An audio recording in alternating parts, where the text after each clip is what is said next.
Hey everyone, welcome to Plants and Politics. So, U.S. Postal Service confirmed in a court filing today that they failed to process and deliver 150,000 ballots by Election Day.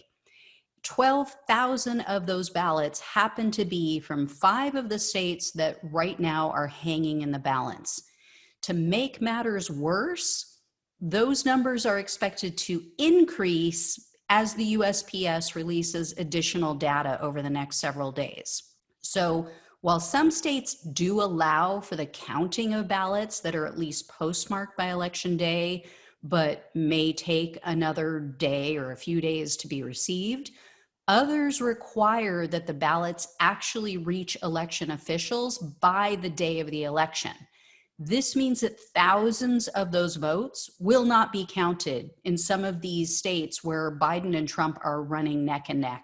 This is just so unbelievable, and what Trump wanted when he thought he was going to win, which is looking more and more like he should have allowed it, should have allowed those ballots. So, for example, as of the filing today in court, 864 Arizona ballots and 853 Georgia ballots will be disqualified because they didn't reach election officials by Tuesday's election. However, there is a bit of good news in Nevada, North Carolina, and Pennsylvania.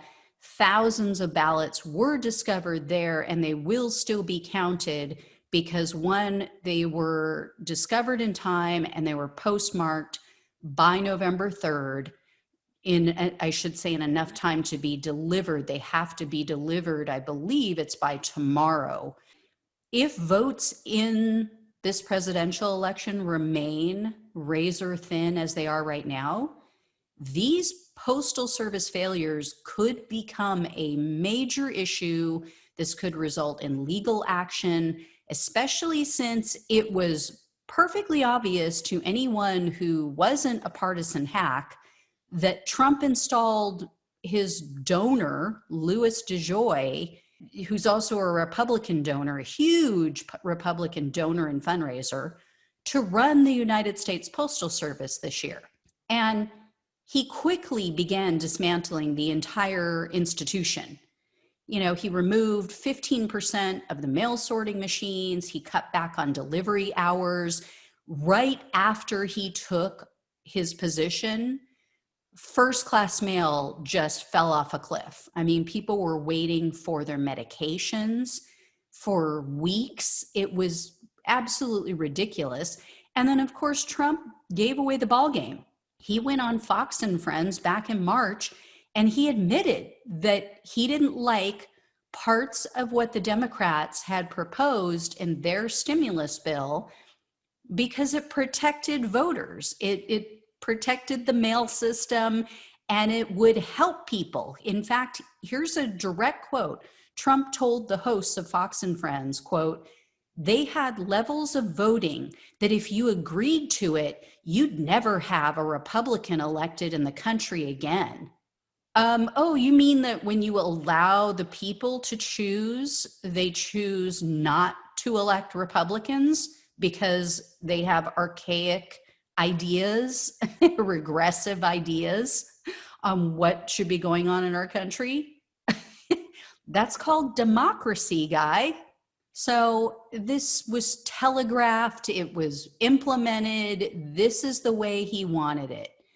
And now he's running around like Chicken Little, crying about the sky is falling because there's illegal votes. Well, no, these were votes that were sent on time. They were postmarked by Election Day. They just have to be counted. There is nothing illegal about that. It happens in every single election that we have, whether it be a presidential election, a midterm, no matter what, this happens. And this year it's even worse, of course, because of COVID, because so many more people sent in their votes by mail, or they filled them out and dropped them off at a ballot drop box, as I did on Election Day. So it takes time to count millions of ballots. Oh my God. He is just, I wouldn't care what Bunker Boy had to say, which, by the way, he just came out of the bunker and showed his face for the first time since election night. I'm sure he's been in a corner somewhere sucking his thumb, or sucking on his pacifier. But he came out and just lied and said that there were illegal votes. Of course, his team is saying this. They held a press conference today, I think it was in Arizona, refused to talk to reporters, refused to show any proof of what they're alleging. And again, I wouldn't care what the liar had to say. Liar's going to lie.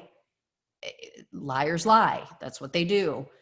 But there's millions of people in this country who refuse to do any research, who refuse to look at anything logically, weigh any evidence, or consider that he's lying, and they just go along with it. And that's the problem, is he's setting this up for violence. I mean, there's already people showing up in Arizona at ballot counting facilities with weapons. It is only a matter of time. And I don't say that to be hyperbolic or to scare people, but I honestly believe we will see violence before this whole thing shakes out and ends. And that is on him. He is a stochastic terrorist. He churns bad will. He turns up the level of anger and hate and frustration and fear. And he tells people that their vote is being stolen when it's not. It's just democracy in action. We'll see. I don't think this is going to end well, though. As always, like, share, subscribe. Thank you for watching and listening. I'll talk to you soon. Take care. Thanks for listening to Plants and Politics. The only way we can take our country and power back is to spread the truth and build an army. So remember to like, follow, subscribe, and share on Facebook, YouTube, and wherever you listen to your podcasts. Thanks again.